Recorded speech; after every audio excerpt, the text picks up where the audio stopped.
Selamat pagi, nama saya Novelina Tampubolon SUT MSI. Saya adalah dosen di program studi D3 Ekowisata jurusan Perikanan, Fakultas Perikanan dan Ilmu Kelautan Universitas Papua. Kali ini saya akan menjelaskan tentang mata kuliah yang saya ampu sesuai dengan bidang saya, yaitu mata kuliah Psikologi dan Etika Ekowisata dengan kode mata kuliah DM 5754006W, di mana bobot mata kuliah ini terdiri dari 2 SKS, 1 SKS untuk teori dan 1 SKS untuk praktikum. Dan mata kuliah ini diambil oleh semester 4. Baik, saya akan menjelaskan tentang deskripsi mata kuliah ini terlebih dahulu. Mata kuliah ini membahas tentang konsep dasar etika dalam pariwisata dan psikologi wisata yang meliputi perilaku wisatawan, motivasi berwisata, interaksi wisatawan dengan masyarakat lokal, serta sikap profesional pelaku ekowisata. Dan mahasiswa diharapkan akan dibekali kemampuan bersikap etis, komunikatif, empatik, dan profesional dalam pengelolaan dan pelayanan ekowisata berbasis masyarakat dan kelestarian lingkungan. Baik, untuk metode pembelajaran mata kuliah ini ada 2 metode yang saya berikan. Yang pertama dialog learning, di mana ada ceramah interaktif dan tanya jawab, dan metode yang kedua adalah student center learning, di mana akan ada diskusi kelompok dan case based learning. Mata kuliah ini terdiri dari 16 pertemuan, 14 pertemuan dengan materi perkuliahan, dan 2 pertemuan terdiri dari ujian tengah semester dan ujian akhir semester. Untuk kriteria penilaian itu terdiri dari aktivitas partisipatif, yaitu keaktifan mahasiswa, tugas individu dan tugas kelompok, kuis, dan ujian tengah semester dan ujian akhir semester. Baik, berikut video pembelajaran untuk mata kuliah Etika dan Psikologi Ekowisata dengan materi pada pertemuan ketiga dengan topik menjelaskan etika profesi pariwisata. Oke, baik, selamat siang semua. Ya, ini adalah pertemuan ketiga kita ya untuk mata kuliah Psikologi dan Etika Ekowisata. Baik, sambil absen jalan ya. Kita lanjut materi kita yang ketiga. Materi kita yang ketiga ini berbicara tentang bahwa destinasi ekowisata itu bukan hanya sekedar sebuah destinasi, tapi ada ruang etika di dalamnya, ya. Mengintegrasikan etika sebagai fondasi utama dalam membangun industri ekowisata yang berkelanjutan. Ya, seperti materi kita sebelumnya, etika ini adalah landasan bagaimana sebuah destinasi ini akan berkelanjutan ke depannya. Ya. Nah, untuk hari ini kita akan bahas. Ya. Di sini kita melihat bahwa secara global ada kerangka kerja internasional UNWTO terkait Global Code of Ethics for Tourism, atau yang disingkat dengan GCET, yang mana kode etik ini yang dijadikan sebagai acuan moral dunia. Nah, apa yang dilakukan? Yang pertama, mereka mengadopsi 10 artikel utama, yang mana artikel ini mencakup 3 aspek. Ada komponen ekonomi, sosial, budaya, dan lingkungan. 10 artikel utama ini menjadi instrumen untuk meminimalkan dampak negatif dari aktivitas wisata tadi terhadap apa? Warisan budaya dan masyarakat. Kenapa warisan budaya dan masyarakat? Karena kalian harus tetap ingat konsep dasar dari ekowisata itu adalah berbicara tentang masyarakat dan budaya. Selanjutnya, setelah 2 hal ini dilakukan, maka pada tahun 2001 kode etik yang global ini diakui secara resmi oleh PBB sebagai apa? Kerangka kerja untuk pariwisata. Jadi bukan hanya Indonesia, tapi seluruh dunia menggunakan Global Code of Ethics for Tourism ini sebagai landasan di dalam menentukan etika berwisata di setiap destinasi wisata. Ya, paham ya sampai di sini ya? Kemudian selanjutnya, apa standar kompetensi nasional yang terbaru? Nah, ada peraturan terbaru dari Menteri Ketenagakerjaan nomor 57 tahun 2024. Ini berbicara tentang standar kompetensi nasional jasa pramuwisata. Pramuwisata itu siapa saja? Dikategorikan sebagai pramuwisata itu siapa saja kategorinya? Ada yang bisa menjawab? Pramuwisata itu contoh siapa saja? Ya, guide lokal baru berbicara ada pramu. Nah, ke depannya berarti itu bergerak di bidang pelayanan. Iya kan? Memberikan pelayanan ya. Nah, apa saja isi dari Putusan Menteri Ketenagakerjaan nomor 57 tahun 2024? Yang pertama, kunci kompetensi mencakup perencanaan peluang pariwisata yang memberikan manfaat nyata bagi masyarakat lokal. Dengan kata lain, masyarakat lokal ini harus sudah mempunyai kompetensi yang tervalidasi atau tersertifikasi. Tujuannya apa? Supaya pelayanan yang diberikan oleh masyarakat lokal ini memenuhi standar pelayanan. Berbicara soal pelayanan, kita harus punya standar. Karena kan para wisatawan ini sudah membuang-buang, baru mereka tidak menerima pelayanan yang tidak baik. Mungkin. Berarti kepuasan wisatawan itu tidak tercapai. Kemudian yang kedua, penekanan pada pengelolaan keanekaragaman di tempat kerja dan kemampuan modernisasi diskusi yang interaktif. Jadi seorang pramuwisata itu harus mampu mengelola keberagaman aktivitas di tempat kerja wisata dan harus mampu modernisasi menjadi moderator, mobilisasi diskusi yang terjadi antara wisatawan, masyarakat. Itu gunanya pramuwisata. Kenapa orang harus butuh pemandu wisata?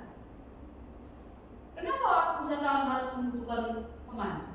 Kenapa tidak mereka saja jalan? Kenapa kira-kira? Ada yang bisa menjawab? Ada yang bisa menjawab?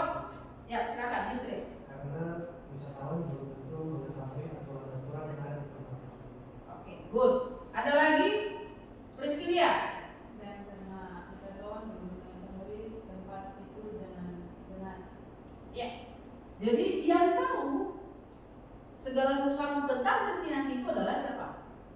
Guide. Kemudian mewajibkan pemanfaatan media sosial secara etis untuk promosi dan pengembangan kerjasama kemitraan yang strategis. Jadi seorang pramuwisata itu harus wajib memanfaatkan media sosial, tapi secara etis ya. Ingat, harus etis, etikanya harus dijaga. Jangan sampai mengundang sara atau menggunakan kata-kata yang tidak baik. Tetap harus secara etis. Untuk apa? Bagian dari promosi. Jadi pemandu itu bukan hanya sekedar memandu selesai bawa pulang, tapi mereka bertugas juga untuk mempromosikan. Kan yang selalu bersama wisatawan mulai dari datang sampai mereka pulang itu pemandu kan. Nah, mereka bisa memanfaatkan kebersamaan yang bersama tamu. Kayak kalian punya bakat nih, ambil video pendek-pendek, dijadikan sebuah sinematik, lalu upload di media sosial. Keren. Selanjutnya, di sini ada kode etik HPI. Tahu HPI? Apa itu? Himpunan Pramuwisata Indonesia. Yes, Himpunan Pramuwisata Indonesia. Kira-kira di Raja Ampat ada nggak HPI-nya? Ada. Sorong. Jadi setiap wilayah itu ada. HPI inilah organisasi yang menaungi para pramuwisata tadi. HPI inilah yang menaungi bagaimana para para pemandu ini bekerja dengan baik, bekerja sesuai dengan kode etik sebagai pemandu. Nah, apa yang menjadi kode etiknya? Yang pertama adalah tanggung jawab citra bangsa. Karena para peramu wisata ini harus menciptakan kesan positif terhadap budaya Indonesia, menampilkan simpati, kerapian, kebersihan setiap saat dalam memberikan pelayanan prima tanpa menggunakan kata. Oleh karena itu, bagaimana para wisatawan, apalagi yang mancanegara, memandang bangsa kita, itu tergantung, itu menjadi salah satu tanggung jawab dari para pemandu wisata ini. Ya. Kemudian integritas pelayanan. Ingat, seperti yang saya sampaikan, kalau ada pramu, mau pramu wisata, pramu saji, pramugari, pramugara, itu adalah pekerjaan yang bergerak di bidang pelayanan. Bergerak di bidang pelayanan berarti jangan sampai kita terkesan harus meminta tip. Ingat, kita kalau memberikan pelayanan kan sudah dipatok tarifnya. Kalau bekerja sebagai pramugari sudah ada gaji tiap bulan. Kalau berbicara soal pemandu wisata, kalian sudah ada standar nominal satu pemandu wisata ketika memandu satu hari sekian tarifnya. Itu kan sudah ditentukan. Artinya ketika wisatawan sudah memberikan itu dalam paket wisata, berarti kamu jangan sampai terkesan tipnya mana? No. Tapi kalau sampai wisatawan memberikan, ya itu bonus kalian. Berarti salah satu penilaian keberhasilan kalian dalam memandu wisatawan adalah adanya tip dari berarti ada kepuasan yang lebih yang mereka dapat. Mereka terkesan, bagus sekali terkesan. Nah, ini mereka berikan. Ya. Dan jangan juga memaksakan belanja. Sir, belanja sudah. Ini sudah masyarakat harus beli. Jauh kok. Promosikan dengan baik. Sir, tahu kan tidak? Ini bahannya terbuat dari bahan alami. Ini mama-mama ini bawa ambil hutan. Ceritakan kronologis. Kembali lagi, pergeseran dari selera wisatawan sekarang sudah mengarah pada mereka ingin merasakan budaya, merasakan kehidupan masyarakat. Ini adalah etika dari kepemanduan kalau di kawasan konservasi. Nah, pemandu harus menjalankan perannya sebagai edukator lingkungan. Ya, pemandu ini harus menjalankan perannya sebagai edukator lingkungan untuk apa? Untuk memastikan prinsip live not stress yang harus ditaati oleh setiap wisatawan. Jangan sampai meninggalkan sampah. Dan pemandu wisata ini juga yang harus memastikan kalau wisatawan jangan sampai meninggalkan sampah. Ya, cara dengan bagaimana mematuhi tata tertib kawasan dengan hanya mengunjungi lokasi yang telah diizinkan secara resmi. Ya, wisatawan kan mereka tidak tahu apapun ya. Balik lagi ke penjelasan di awal, kenapa mereka membutuhkan seorang pemandu? Karena mereka tidak tahu apa yang boleh dan tidak dilakukan di kawasan. Jadi mereka butuh pemandu. Ya. Kemudian selanjutnya, kalau dari sisi etika budaya itu penghormatan terhadap budaya lokal. Jadi harus memahami dan menghormati norma adat setempat sebelum membawa rombongan wisatawan ke wilayah. Tetap kita harus menghargai. Contoh saudara, itu kan Advent hari Sabtu ibadah. Berarti yang saya tahu kalau kita ke sana hari Sabtu itu tidak boleh melakukan, dan masyarakat tidak melakukan aktivitas apapun. Begitu dengan kita harus menghargai.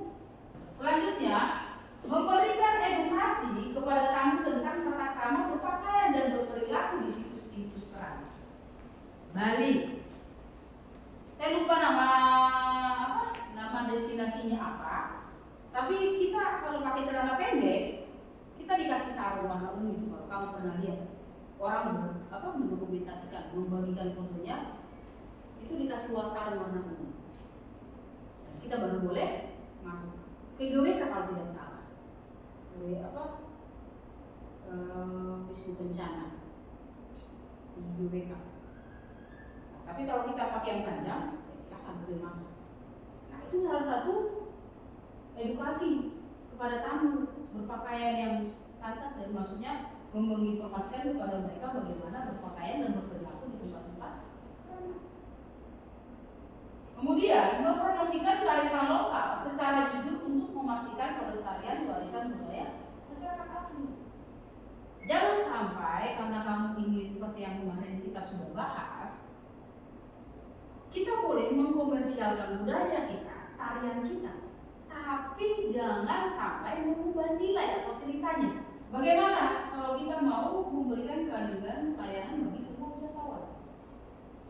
Kita harus memberikan perlakuan, perlindungan privasi itu sebagai standar etika pelayanan prawisata yang profesional. Minggu lalu kita sudah bahas. Ya kalau mau jatuh cinta, tapi yang penting kalau jatuh sama-sama cinta ya antara pemandu dengan wisatawan, it's okay. Itu hal yang lumrah. Tapi jangan sampai cinta bertepuk sebelah. Nah itu yang nanti jadi psikopat. Iya kan? Terlalu cinta baru kejar-kejar, akhirnya wisatawan tidak nyaman. Tapi kalau dua-duanya sama-sama nyaman, lu sama-sama wisatawan tidak mau balik, silakan baru kasih. Jadi bukan bisa kasih di sekolah lagi, tapi bisa kasih di pesantren, bisa kasih di sawingan. Ya kan? Ada beberapa yang saya temui ya, wisatawan ini menikah dengan orang lokal. Jack contoh. Baru siapa itu yang Mark yang punya Kokoda. Mark itu kan orang Indonesia, dia punya istri. Artinya kalau selagi itu masih saling, tinggal cinca-cinca ya, kesepakatan bersama.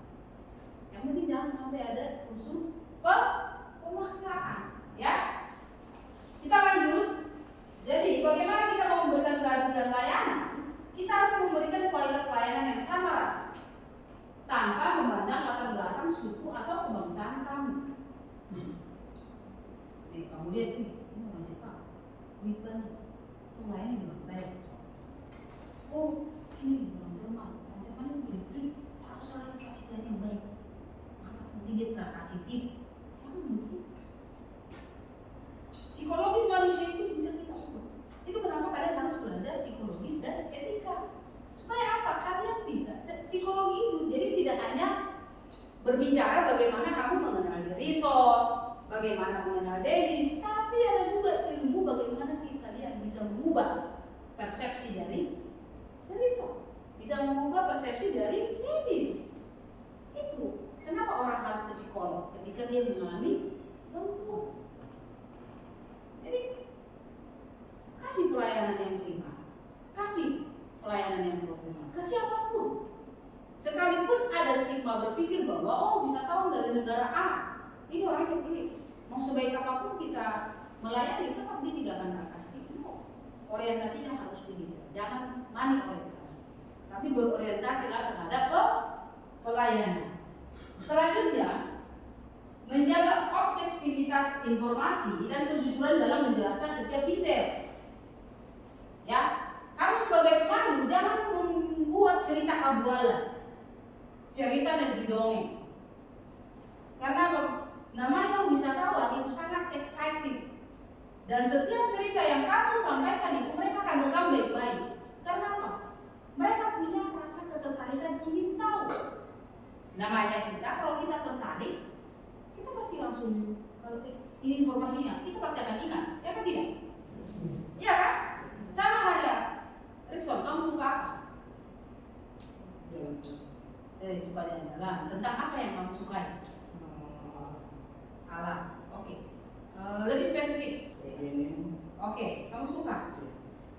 Ketika orang bercerita tentang Bali Biru, apa yang akan kamu lakukan? Kamu suka. Rasa apa yang kamu ingin tahu? Ketika rasa ingin tahu kita muncul, berarti kita akan menyerap informasi itu Iya kan? Karena apa? Itu adalah sesuatu hal yang kita suka. Jadi wisatawan pun demikian. Ketika mereka sudah membuang uang, meluangkan uang, mengorbankan waktu, berarti satu hal yang pasti mereka ingin tahu tentang destinasi. Jadi begitu Bapak, kalian harus menceritakan kejujuran, objektivitas informasinya harus jujur. Selanjutnya, menjaga ketepatan waktu. Nah, harus disiplin waktu, on time, bentuk penghormatan terhadap jadwal wisatawan. Yang atur jadwal wisatawan siapa? Guide kan? Yang buat itinerary, jam per jam, setiap detailnya itu guide. Nah, sekarang coba, yang susun siapa, tapi yang terlambat siapa? Apa yang akan terjadi? Ya kan? Kepercayaan wisatawan. Lain kali kalau usah pakai jasa mereka ini lagi. Ya, on time, tidak rapi, aduh, sudah tidak asik sekali perjalanan ini, pasti gitu. Yang berikutnya, mampu mengelola stres dan emosi secara tenang saat menghadapi situasi darurat atau krisis di apalagi kita daerah bahari yang transportasinya melewati yang kita tidak prediksi, kita tidak bisa prediksi kan? Bisa saja tiba-tiba hujan angin, ombak. Kayak saya perdana ya, ini cara begitulah caranya. Saya perdana melaut di sini baru tiba. Agak ombak dikit. Apa ini tenang saja. Tapi karena motoris yang santai, terus lihat orang-orang lain secara psikologis tidak ada yang panik. Sudah dekat. Kan gitu toh kita untuk ini. Padahal masih jaraknya, ajak ngobrol. Itu salah satu bentuk bagaimana kita mengelola stresnya mereka. Ajak ngobrol kita nggak merasa kan akhirnya. Kalau hanya diam di speed, ya terasa lah perjalanan ini, iya kan? Jadi kayak gitu harus, ya ibarat kata jangan kaku, jangan garing, tapi harus bisa membawa suasana supaya lebih hidup. Ya. Kemudian etika dalam bisnis, tanggung jawab bisnis. Pramu wisata itu adalah bisnis ya, bagian dari bisnis ya. Kayak Rison punya homestay itu bisnis, itu dikatakan bisnis. Ya, jadi bisnis itu bukan karena harus eksekutif, no, itu tetap namanya bisnis. Nah, di sini bagaimana tanggung jawab bisnis ekowisata? Menerapkan upah yang layak bagi seluruh staf dan membantu lokal sebagai bagian dari gabungan ekonomi. Kemudian menjamin transparansi biaya kepada klien tanpa adanya biaya tersembunyi yang merugikan wisatawan. Jadi ketika kalian membuat paket wisata, kalian sudah harus menjelaskan transparan sekian biayanya. Jangan nanti tiba di Arborex, ini ada ini speed masuk sekian, per kepala sekian, lagi seperti itu. Baru nanti lagi di Pianelmo, 300 untuk speed. Kita uang ini, uang yang kemarin saya bayarkan untuk bayar paket wisata, itu untuk apa saja? Kan ada yang bertanya. Iya kan? Lebih baik satu kali kalian akumulasikan biaya itu semua total baru. Jadi satu kali pengeluaran. Itu yang kalian kelola untuk ketika ada masuk ke Sanggarek, biaya masuk ke Arborek, titik-titik spot wisata. Ya. Kemudian berkomitmen menyisikan sebagian keuntungan untuk program CSR pelestarian alam di lokasi wisata. Jadi harus mengalokasikan untuk konservasi dari biaya paket wisata. Ya.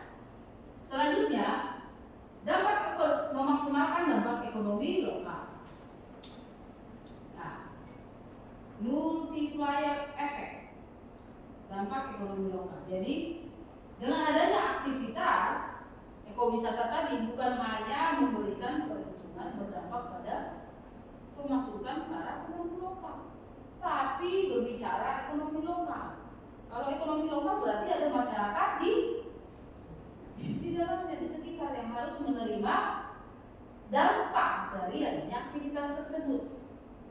Nah ini ada contoh mencapai nilai multiplier sebesar 3,2 yang berarti investasi wisata Kemudian mengutamakan penggunaan produk dan jasa lokal untuk meningkatkan pendapatan langsung warga desa. Itu kenapa kita harus melibatkan masyarakat lokal. Jangan sampai souvenir tapi sebenarnya yang membawa dari mana baru jual lagi. Berdayakan masyarakat lokal. Kemudian mendorong pemerataan pendapatan melalui apa? Kita bagi keuntungannya secara adil dan dalam ekowisata yang berbasis desa. Di sini adalah etika pemasaran. Nah, dalam pemasaran ini juga ada bicara tentang greenwashing. Jangan sampai ada dalam ketika kalian memasarkan ada praktek greenwashing. Praktek greenwashing ini apa? Klaim ramah lingkungan palsu yang dapat merusak kepercayaan konsumen. Jadi kita klaim, oh ini ramah lingkungan, ya kan? Contoh, toilet yang kamu bikin toilet gantung, yang ada di homestay yang ada di atas laut atau resort. Oh sudah, saya toilet sudah ramah lingkungan. Padahal pembuangannya langsung buang ke laut. Itu adalah salah satu bentuk dari praktek greenwashing. Jadi greenwashing ini tidak hanya menipu wisatawan, tapi juga menghambat upaya restorasi alam yang nyata. Nah sekarang dalam mengambil keputusan tetap akan ada dilema etika di lapangan. Apa itu dilema etikanya? Nah, pemandu itu sering menghadapi situasi sulit. Jadi kamu pernah ketika memandu tamu, situasi sulit yang pernah kamu alami seperti apa? Ya, hambatan, tantangan ketika membawa tamu ke lapangan. Apa kira-kira? Kamu sudah tidak boleh begini ya, ternyata pernah tidak bisa tahu ulang lagi. Apa yang sudah kamu briefing, nanti ketika kita di ini tidak boleh ya. Pernah. Itu salah satu bentuk. Apa yang kamu lakukan ketika wisatawan melanggar? Ditegur. Ya, jadi itu adalah salah satu bentuk kesulitan yang dialami oleh pemandu. Nah, ini sejarah pelanggaran dan penegakan. Di tahun 2000 ini studi kasus ya, kita belajar dari kasus masa lalu supaya ini bisa kita lakukan sebagai pembelajaran untuk mencegah praktek ilegal atau intimidasi. Nah, tahun 2016 ada intimidasi pura besaki, di mana pemandu lokal memaksa wisatawan menggunakan jasa mereka melalui tekanan psikis. Nah, ini sertifikasi itu adalah sebagai syarat utama bagi pramu wisata, dan itu harus dilakukan oleh lembaga sertifikasi profesi LSP. Yang kedua, tahun 2020 ada pungutan tim paksa. Oknum pemandu di Bali ditangkap karena diduga melakukan pemerasan tim kepada wisatawan. Bentuk ya, ini studi kasus ya. Kemudian tahun 2024 ada regulasi baru terkait standar kompetensi nasional Indonesia terkait pramu wisata. Alurnya bagaimana? Kita daftar melalui LSP, pariwisata Jana Dharma, kemudian verifikasi. Kalau kita sudah mengikuti setiap tahapannya, wawancara, ujian, simulasi, barulah kita akan terima sertifikat ini profesi. Dan akhirnya sertifikat ini gunanya adalah pengakuan kompetensi yang kita miliki. Dan terakhir, jadilah agen perubahan, agent of change. Membangun masa depan pariwisata Indonesia yang bermartabat dengan integritas sebagai komitmen kalian. Jadi kalian harus tanamkan dalam hati, berkomitmen bahwa kalian itu orang yang berintegritas, menjaga martabat dari budaya atau nilai-nilai etika negara kita. Oke? Ada pertanyaan?